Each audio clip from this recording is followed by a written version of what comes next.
Sugar కానీ లేకోకుండా స్వీట్ని అయితే రెడీ చేద్దాం రండి. చూడండి స్వీట్ అయితే ఎంత స్మూత్గా ఉందో అండ్ టేస్టీగా కలర్ఫుల్గా అయితే వచ్చింది. చూడండి మీరు కూడా ట్రై చేయండి. టేస్ట్ ఎలా ఉందో అండ్ స్వీట్ ఎలా వచ్చిందో నాకు కామెంట్ రూపంలో తెలియజేయండి. దీనికోసం ముందుగా ఒక బౌల్ తీసుకోవాలి. అందులోకి 1/2 కప్పు వరకు పెరుగును తీసుకున్నాను నేనైతే. పెరుగును తీసుకున్న తర్వాత 2 స్పూన్ల వరకు షుగర్ని అయితే యాడ్ చేసుకున్నాను. అదేవిధంగా చిటికెడు ఉప్పును కూడా వేసి ఈ పెరుగు మిశ్రమాన్ని అయితే చక్కగా బాగా షుగర్ కరిగేంత వరకు అయితే కలుపుకున్నాను. ఇలా కలుపుకున్న తర్వాత ఒక టీ గ్లాస్ తీసుకొని ఆ టీ గ్లాస్తో ఒక గ్లాస్ వరకు వాటర్ని తీసుకొని ఇదే పెరుగు మిశ్రమంలో పోసి కలుపుకోవాలి. ఇలా కలుపుకున్న తర్వాత ఆ మిశ్రమాన్ని ఒక 10 నిమిషాల వరకు పక్కన పెట్టేసుకోవాలి.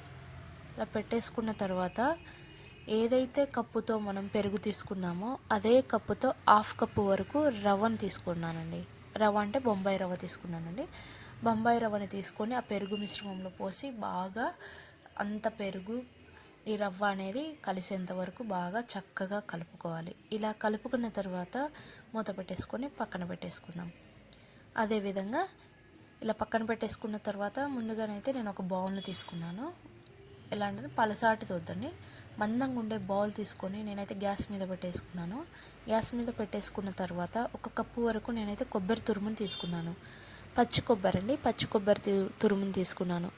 ఏదైతే కప్పుతో మనము పచ్చి కొబ్బరి తురుము తీసుకున్నామో అదే కప్పుతో 1/2 కప్పు వరకు బెల్లం అయితే తీసుకొని గ్యాస్ వెలిగించుకొని ఆ మిశ్రమాన్ని మొత్తం అంతా బెల్లం అంతా కరిగి బెల్లం 2 దగ్గరగా అయ్యేంత వరకు కలుపుకోవాలి. అలా కలుపుకున్న ఈ మిశ్రమాన్ని బాగా చక్కగా అంతా దగ్గర పడేంత వరకు కలుపుకొని స్టవ్ ఆఫ్ చేసేసుకొని పక్కన పెట్టేసుకుందాం.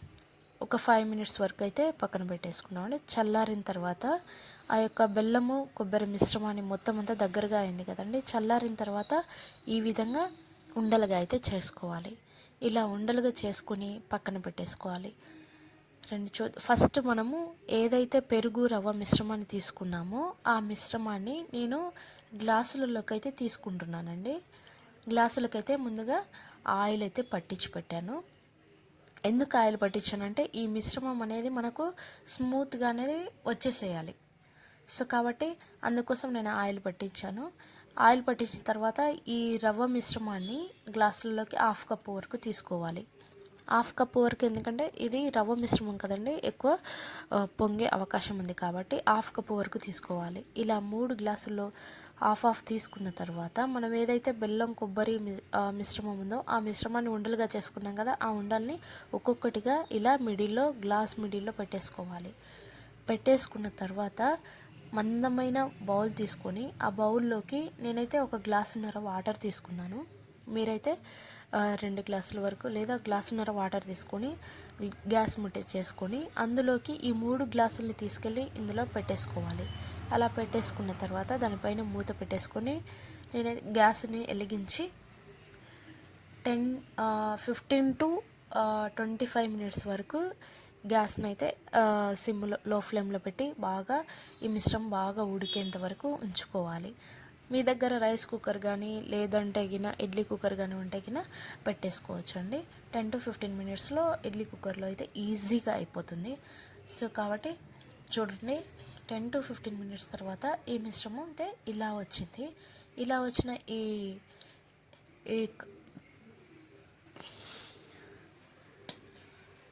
10 to 15 మినిట్స్ తర్వాత స్వీట్ అయితే బాగా ఉడికిపోయిందండి. బాగా అయితే స్వీట్ అయిపోయింది. సో నేనైతే స్టవ్ ఆఫ్ చేసేసి పక్కన పెట్టేసుకున్నాను. ఇలా పక్కన పెట్టేసుకున్న తర్వాత ఒక 5 మినిట్స్ తర్వాత చల్లగా ఉంటుంది కదండి, వేడి మీద అయితే తీయొద్దు. అంతా ఏదైతే ఉందో ఆ స్వీట్ గ్లాసుకి అంటుకోకుండా ఊడొస్తుంది చల్లగా అయిన తర్వాత. ఇలా చూడండి ఎంత చక్కగా వచ్చిందో. స్వీట్ కూడా చూడండి ఎంత స్మూత్గా ఉందో. మీరు కూడా ఒకసారి ట్రై చేయండి.